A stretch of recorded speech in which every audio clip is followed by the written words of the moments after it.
नमस्कार मु आम महानदी टीम लीडर रोजेलिन मिश्र प्रत्याशा बरडिया दीनबंधु कहानी हीतिकाना मिश्रा।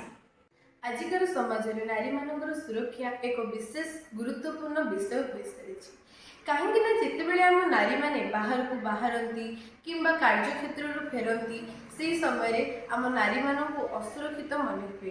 यह समस्या को दृष्टि रखी आम टीम एक नूतन उपकरण या नूतन उपकरण सेफ्टी शूज फॉर वुमेन। यह नूतन उपकरण आम नारी मान सुरक्षा जोगाइबा सहित आत्मसुरक्षा जोगाई पारे। एथिरे व्यवहृत होता उपकरण गुड़िक है switch, electrodes, transformer, charging module तथा लिथियम आयन बैटरी।